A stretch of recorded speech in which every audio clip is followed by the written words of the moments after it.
Hello students and welcome back to our YouTube channel Math Foundation by पूर्वा. आजपासून आपण new कोर्सची सुरुवात करतोय आणि आज हा आपला पहिली प्लेलिस्ट आहे. ही पहिली प्लेलिस्ट आपण कोणत्या चॅप्टरची बनवतोय ते तुम्हाला ऑलरेडी स्क्रीनवर दिसतंय. सो ही प्लेलिस्ट बनणार आहे class 10 math part 1. Math part 1 म्हणजे कोणता होतं? अल्जेब्राची चॅप्टर नंबर 1 आणि फर्स्ट चॅप्टर आहे linear equation in 2 variable. So आता ह्या प्लेलिस्टमध्ये ह्या चॅप्टरचे सगळे व्हिडिओ जेवढे पण व्हिडिओ असतील ते एकाच प्लेलिस्टमध्ये तुम्हाला दिसतील. हे तुम्ही कसं सर्च करणार? तर तुम्ही ह्या व्हिडिओच्या डिस्क्रिप्शन बॉक्समध्ये जर गेला तर तिथे तुम्हाला प्लेलिस्टची लिंक मिळेल. सो मी त्या प्लेलिस्टची लिंक डिस्क्रिप्शन बॉक्समध्ये ऑलरेडी टाकलेली आहे. त्याच्यावर जर तुम्ही क्लिक केलं तर तुम्हाला ह्या चॅप्टरचे सगळे व्हिडिओज जसे जसे येतील ते सगळे व्हिडिओज त्या प्लेलिस्टमध्येच दिसतील. म्हणजे तुम्हाला ते इझी होईल सर्च करण्यासाठी. ओके, सो स्टार्ट करायचा आपण आजचा व्हिडिओ. आजच्या व्हिडिओचा पहिला टॉपिक आहे व्हेरिएबल. सो व्हेरिएबल म्हणजे काय हे आपण सगळ्यात आधी बघू. व्हेरिएबल म्हणजे काय तर ए बी सी डी असं करता करता झेड पर्यंत हे जे पण व्हॅल्यू आहे किंवा हे जे आहेत अल्फाबेट्स याला म्हणतात व्हेरिएबल.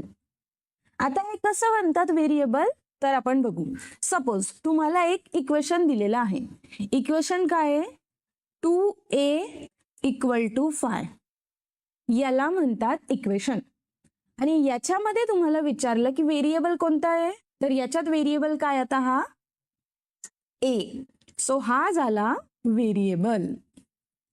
ठीक आहे. सो व्हेरिएबल म्हणजे काय की जे पण याच्यामध्ये असतं ए बी सी डी कोणत्या पण इक्वेशन मध्ये जर ह्या व्हॅल्यू असतील तर त्यांना म्हणतात व्हेरिएबल. अजून एक एक्झाम्पल बघू.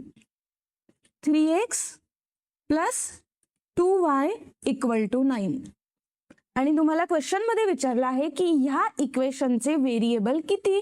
सो तुम्ही काय सांगणार? ह्या इक्वेशन मध्ये व्हेरिएबल किती आहे? 2. पहिला व्हेरिएबल आहे x आणि दुसरा व्हेरिएबल आहे y. सो इथं व्हेरिएबल आला x आणि y. सिंपल. सो आपण काय शिकलो? First topic variable. व्हेरिएबल म्हणजे काय असतं? कोणत्या पण इक्वेशन मध्ये कधी पण तुम्हाला जर कोणतंही इक्वेशन आलं तर त्या इक्वेशन मध्ये जर एखादी value A B C D up to Z मधून असेल तर त्याला म्हणतात व्हेरिएबल. इझी. जर तुम्हाला व्हेरिएबल कॉन्सेप्ट समजला असेल तर आता आपण नेक्स्ट कॉन्सेप्ट कडे जाऊ. आणि नेक्स्ट टॉपिक आहे डिग्री ऑफ व्हेरिएबल. व्हेरिएबल तर आपल्याला कळालं. सपोज हा आहे व्हेरिएबल किंवा हा आहे व्हेरिएबल किंवा हा व्हेरिएबल आहे. पण ह्या व्हेरिएबलची डिग्री काय हे शोधायचंय. आता डिग्री म्हणजे काय? सपोज x ला स्क्वेअर केलं मी. ठीक आहे. आता डिग्री काय हे आपण समजू. कोणत्या पण व्हेरिएबलची जी पॉवर असते, जी तिच्याकडे शक्ती असते तिला म्हणतात त्या व्हेरिएबलची डिग्री. म्हणजे काय? आता x² च्या डोक्यावर हे काय आहे? 2. ही त्याची पॉवर आहे आणि म्हणून x² ची डिग्री झाली 2. आता याला आपण करू m³. ठीक आहे. आता मला सांगा की याच्यामध्ये व्हेरिएबल आहे m आणि त्याची डिग्री काय येणार? ही जी m च्या डोक्यावर पॉवर आहे तिला म्हणतात त्याची डिग्री. सो इथं m³ ची डिग्री आली 3. नेक्स्ट आहे √n. आता याच्यात तर तुम्हाला डिफिकल्ट होईल समजायला. √n ची डिग्री कशी येणार मॅडम? सो आता आपण बघू √n ची डिग्री कसं काढायची.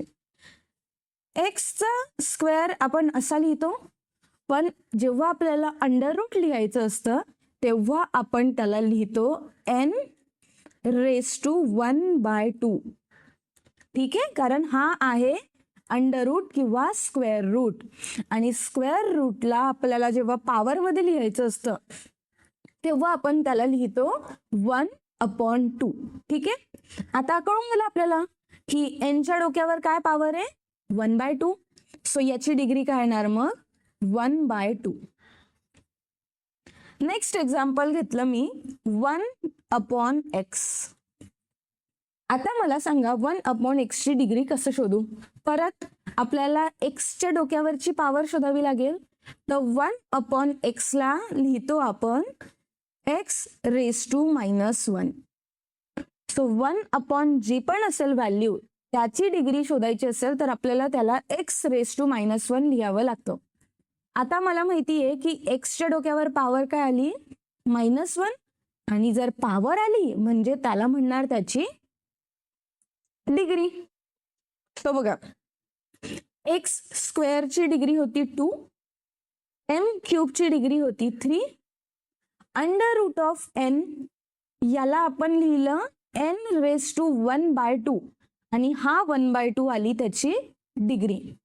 सेम 1/x केलं तर त्याला कसं लिहितो आपण, x⁻⁻1 आणि -1 डोक्यावर हे जी व्हॅल्यू आहे ही त्याची झाली डिग्री. अजून एक एक्झाम्पल आपल्याला दिलेला आहे x, फक्त x दिलाय, याची डिग्री काय येणार हे विचारलेलं आहे. आता जेव्हा कोणता पण व्हेरिएबल दिलेला असेल त्याच्या डोक्यावर जर पॉवर नाहीये तर त्याला पॉवर कन्सिडर करतात 1. कारण बघा हा झाला x, याला आपण लिहिलं x⁻1. आता x⁻1 म्हणजे काय की एक्सच्या पॉवर 1 आहे आणि एक्सची पॉवर 1 ची व्हॅल्यू सुद्धा x येते, म्हणजे ही आणि हे सेम आहे, हे आणि हे सेम आहे. तो म्हणून x ला आपण लिहितो x⁻1 आणि म्हणून याची डिग्री काय येणार मग, 1. ठीक आहे, तसंच जर आपल्याला y ची डिग्री काढायला लावली, फक्त y ची डिग्री, तर आपण काय लिहिणार, y ला लिहिणार y⁻1 आणि याची डिग्री मिळणार आपल्याला 1, कारण याच्या डोक्यावर ही 1 पॉवर आहे. That's it. सो आतापर्यंत आपण 2 गोष्टी शिकलो. पहिली गोष्टी आपण शिकलो ती म्हणजे व्हेरिएबल काय आहे, आणि दुसरा जो टॉपिक आपण शिकलो तो आहे डिग्री ऑफ व्हेरिएबल. हे 2 टॉपिक खूप इम्पॉर्टंट आहे या पूर्ण चॅप्टरमध्ये, कारण हा पूर्ण चॅप्टरच ह्या 2 टॉपिकवर बेस आहे. तुम्हाला व्हेरिएबल समजायला पाहिजे, तुम्हाला त्या व्हेरिएबलची डिग्री काय हे समजायला पाहिजे. ओके, सो आता हे 2 चॅप्टर जर कम्प्लीट क्लिअर झाले असतील तुमचे, तर आता आपण जाऊयात थर्ड टॉपिक कडे. थर्ड टॉपिक आहे linear equation in 2 variables. Linear equation in 2 variable याची डेफिनेशन आधी आपण बघू आणि मग त्याला समजू. An equation which contains 2 variables, हे इम्पॉर्टंट आहे, and the degree of each term containing variable is 1 is called linear equation in 2 variable. So जो आपला हा जो टॉपिक आहे ना, ह्या टॉपिक मध्ये आपल्याला काय सांगितलं आहे की लिनियर इक्वेशन इन 2 व्हेरिएबल जर तुम्हाला शोधायचं असेल, एखादं इक्वेशन दिलेलं आहे आणि ते equation linear equation in 2 variable आहे की नाही हे फाइंड आउट करण्यासाठी सगळ्यात पहिले चेक करायचं त्याच्यामध्ये 2 व्हेरिएबल पाहिजे, फक्त 2. ठीक आहे, डेफिनेशन मध्ये दिला आहे an equation which contains 2 variables. दुसरी गोष्ट, ह्या 2 व्हेरिएबलची डिग्री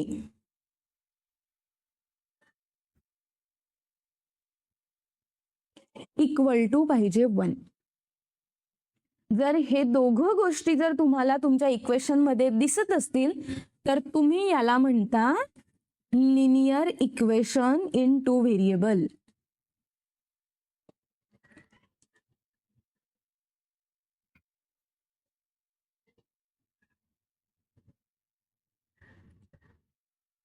ठीक आहे, सो जर तुम्हाला कधी पण क्वेश्चन मध्ये विचारलेलं असेल की हे equation linear equation in 2 variable आहे की नाही, सगळ्यात पहिली स्टेप काय करणार तुम्ही की त्याच्यामध्ये किती व्हेरिएबल आहे हे चेक करणार. दुसरी गोष्ट चेक करणार त्या व्हेरिएबलची डिग्री काय आहे. जर त्या व्हेरिएबलची डिग्री 1 आली म्हणजेच तुमचं जे इक्वेशन दिलेलं आहे ते equation linear equation in 2 variables आहे. सो हे आपल्याला कळायसाठी आपल्याला एक्झाम्पल घ्यावं लागेल. सो मी स्क्रीनवर हे एक्झाम्पल घेतलेलं आहे. एक्झाम्पल काय विचारतं, is the equation a linear equation in 2 variables. हे जे इक्वेशन दिलेलं आहे हे equation linear equation in 2 variables आहे का हे क्वेश्चन मध्ये विचारलंय. आपल्याला माहिती आहे याच्यासाठी आपल्याला काय करावं लागेल, 2 स्टेप, फक्त 2 स्टेप करायचे आहे. पहिली स्टेप आहे व्हेरिएबल फाइंड आउट करायचे. ठीक आहे. सो आता हे जे इक्वेशन दिलेलं आहे 3x plus 4y equal to 12, या इक्वेशन मध्ये व्हेरिएबल कोणता आहे, करेक्ट, x आणि y. सो इथं मी व्हेरिएबल लिहिले x आणि y. किती व्हेरिएबल आहे, 2 व्हेरिएबल्स. सो आपलं जे पहिलं हे होतं कंडिशन की इक्वेशन मध्ये 2च व्हेरिएबल पाहिजे, ती कंडिशन आपली सॅटिस्फाय झाली, म्हणजे ते तरी आपल्या इक्वेशन मध्ये आहे. दुसरं होतं डिग्री ऑफ व्हेरिएबल.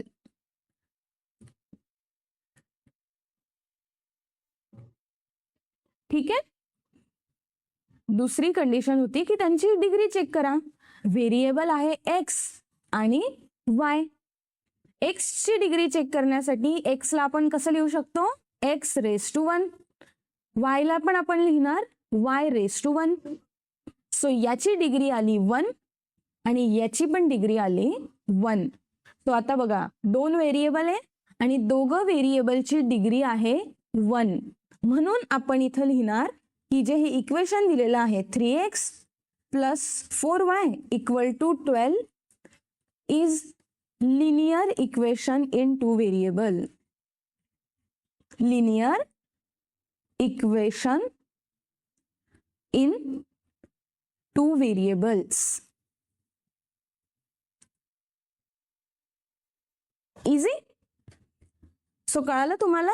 जर एखादं क्वेश्चन किंवा एखादं इक्वेशन दिलेलं असेल आणि त्या इक्वेशन मध्ये तुम्हाला विचारलेलं असेल की हे equation linear equation in 2 variable आहे का नाही, सगळ्यात पहिले काय करणार तुम्ही, करेक्ट, तुम्ही चेक करणार की त्याच्यामध्ये किती व्हेरिएबल आहे आणि किती पाहिजे आपल्याला, फक्त 2 व्हेरिएबल पाहिजे.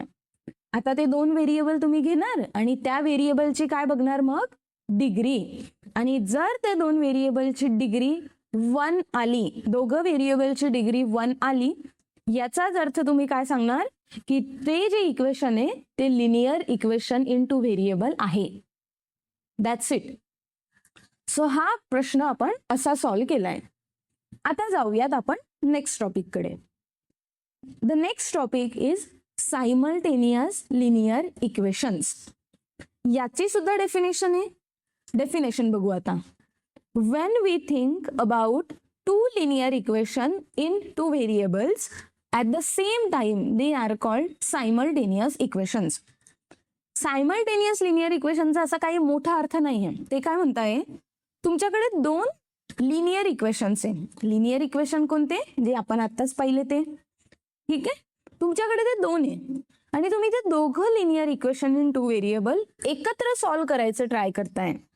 एकत्र सॉल्व्ह करायचं जेव्हा तुम्ही ट्राय करताय, तुम्ही त्याला एकाच वेळेस बघताय, एकाच वेळेस त्याचे कॅल्क्युलेशन करताय, याला म्हणतात simultaneous linear equations. Simple. For example, suppose तुमच्याकडे 2 इक्वेशन आहे.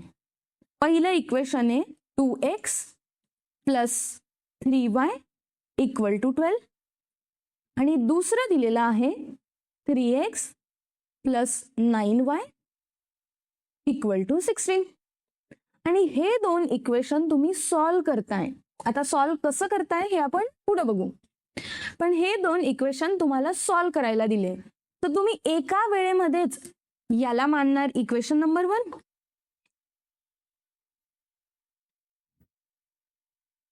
आणि याला मानतात तुम्ही इक्वेशन नंबर 2. आणि या दोघांना एकाच वेळेस तुम्ही बघणारे, एकत्र तुम्ही दोघांना सॉल्व्ह करणारे, म्हणून तुम्ही या दोघांना म्हणणार सायमल्टेनियस लिनियर इक्वेशन्स. सिंपल होतं. या डेफिनेशन मध्ये काही असं खास नव्हतं, फक्त एवढंच सांगितलं होतं की दोन इक्वेशन तुम्ही जेव्हा एकत्र सॉल्व्ह करणार तेव्हा त्याला आम्ही म्हणू simultaneous linear equation. That's it. आता मेन पार्ट आला. हा सगळ्यात इम्पॉर्टंट पार्ट आहे. Solve the following simultaneous equation. आत्ताच आपण शिकलो सायमल्टेनियस इक्वेशन काय असतात, की जेव्हा दोन इक्वेशन सोबत दिलेले आहेत. आता दोन इक्वेशन काय आहे ते लिहू आपण. 5x minus 3y equal to 8. हा झाला फर्स्ट इक्वेशन.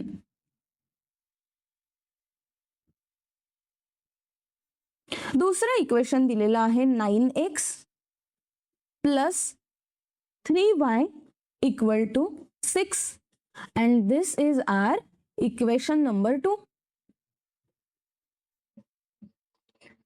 आता आपण हे दोन इक्वेशन सोबत सॉल्व्ह करणार आहे, म्हणून याला म्हणतात सायमल्टेनियस इक्वेशन.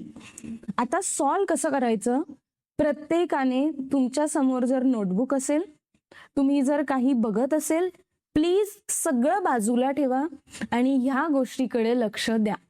ओके.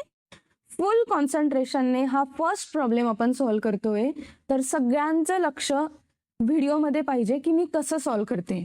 त्यानंतर व्हिडिओ पॉज करा आणि मग तुमचं तुम्ही नोटबुकवर सॉल्व्ह करा. ठीक आहे.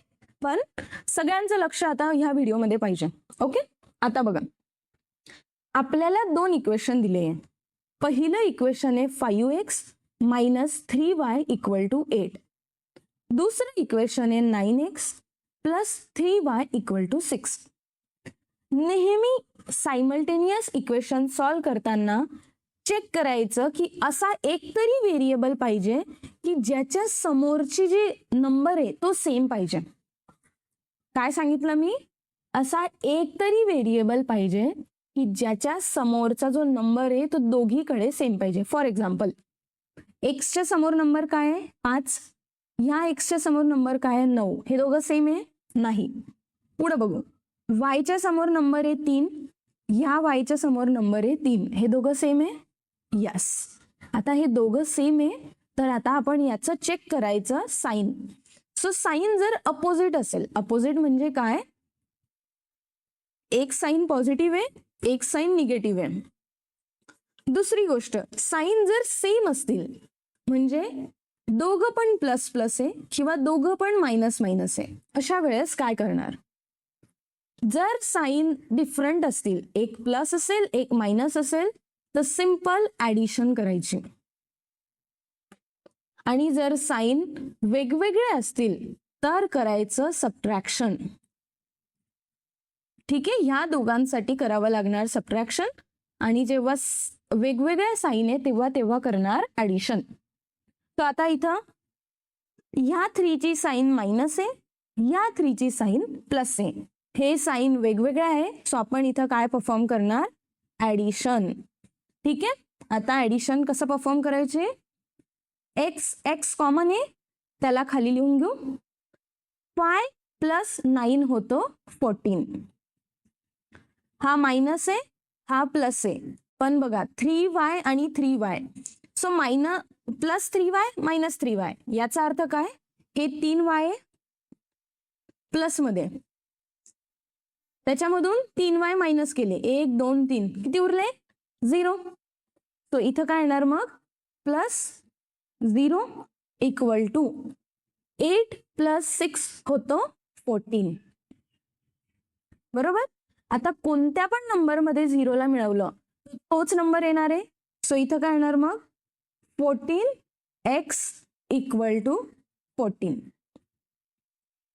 एक्स ची व्हॅल्यू आपल्याला काढावी लागेल. सो एक्स ची व्हॅल्यू काढण्यासाठी हा जो 14 आहे याला आपण त्या साईडला पाठवू. सो हा इथं एक्स सोबत मल्टिप्लिकेशन मध्ये, जेव्हा पण तो दुसऱ्या साईडला जातो तेव्हा तो अपोजिट म्हणजे उलट करतो. ऍडिशन असेल तर सबट्रॅक्शन करेल, सबट्रॅक्शन असेल तर ऍडिशन करेल, मल्टिप्लिकेशन असेल तर तो डिव्हिजन करतो.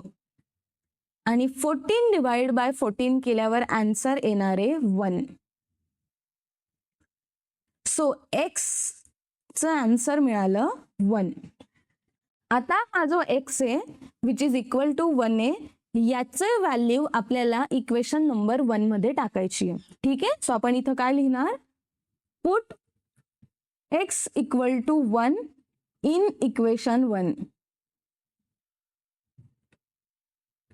हे आपण का करतोय हे आपल्याला कळेल. ठीक आहे. इक्वेशन 1 आहे 5x minus 3y equal to 8. 5x minus 3y equal to 8. So हा आला 5. एक्स ची व्हॅल्यू आताच काढली 1. बाकीचं इक्वेशन तसंच लिहिणार. 5 मल्टिप्लाइड बाय 1 होतं 5. इथून आपल्याला काढायची आहे y ची व्हॅल्यू. सो y ची व्हॅल्यू जर काढायची असेल तर या 5 ला आपल्याला इकडं पाठवावं लागेल. सो तो काय येणार मग, हा minus 3y equal to 8 minus 5. हा मायनस 3y असाच लिहिलं आणि 8 मायनस 5 केलं तर 3 येतो. परत y ची व्हॅल्यू काढायची असेल तर ह्या मायनस 3 ला इकडं पाठवू आणि y इक्वल टू काय येणार मग, 3 डिवाइड बाय 3 झालं 1 आणि ही जी निगेटिव्ह साईन आहे ही इथं आली. सो y ची व्हॅल्यू मिळाली आपल्याला -1. आता बघा हे जे इक्वेशन होतं, या इक्वेशन मध्ये x इक्वल टू आहे 1 आणि y इक्वल टू आहे -1. आपण केलं काय हे बघूया आता. ठीक आहे. सो आपल्याला 2 इक्वेशन दिलेले होते, इक्वेशन नंबर 1, इक्वेशन नंबर 2. या 2 इक्वेशन मध्ये 2 व्हेरिएबल होते. व्हेरिएबल म्हणजे काय, हा x होता आणि हा y होता. सेम इकडं पण x होता आणि हा y होता. सो जेव्हा पण तुम्हाला सॉल्व करायचं असेल तर तुम्हाला काय करावं लागतं, या व्हेरिएबलची व्हॅल्यू काढावी लागते आणि याला म्हणतात solve the following simultaneous equation. So आपल्याला x ची व्हॅल्यू मिळाली 1 आणि y ची व्हॅल्यू मिळाली -1. सो आपण सोल्युशन काय काढलं, मग हे लिहावं लागतं हा एक्झाम मध्ये. Solution equal to x, y which is equal to 1, -1. हे आहे ह्या एक्झाम्पलचं सोल्युशन. सिंपल आहे. तुम्हाला जर ह्या इक्वेशन सॉल्व करताना मी जसं सोल्युशन दिलेलं आहे त्याच्यामध्ये काही पण डाऊट आला असेल तर आत्ताच कमेंट सेक्शन मध्ये तो डाऊट लिहा, कारण हा पहिला व्हिडिओ आहे आणि ह्या व्हिडिओ मधले सगळे डाऊट तुमचे क्लिअर झालेच पाहिजे. नाहीतर नेक्स्ट व्हिडिओमध्ये अजून तुम्हाला डाऊट येईल, कारण व्हिडिओ तर हळूहळू कठीण होणार आहे. प्रॉब्लेम हा तर सोपा होता, खूप इझी प्रॉब्लेम होता, पण तुम्ही जसं जसं पुढे जाणार तसा प्रॉब्लेम कठीण होत जाणार. म्हणून तुम्हाला हा प्रॉब्लेम कसा सॉल्व्ह केलेला आहे हे समजणं खूप इम्पॉर्टंट आहे. ठीक आहे. सो आजच्या व्हिडिओमध्ये आपण खूप कन्सेप्ट बघितल्या, प्रॉब्लेम पण सॉल्व्ह केले. आता तुमच्यासाठी एक्सरसाइज आहे. सो व्हिडिओ बघितला गेलाय तुमचा सगळा. तुम्हाला डाऊट असेल तर परत जाऊन एकदा व्हिडिओ बघा, पण एकदा व्हिडिओ पूर्ण झाला की तुम्हाला हे 2 प्रश्नांची आन्सर सॉल्व्ह करायची आहे. पहिला प्रश्न दिलेला आहे, is the equation a linear equation in 2 variable.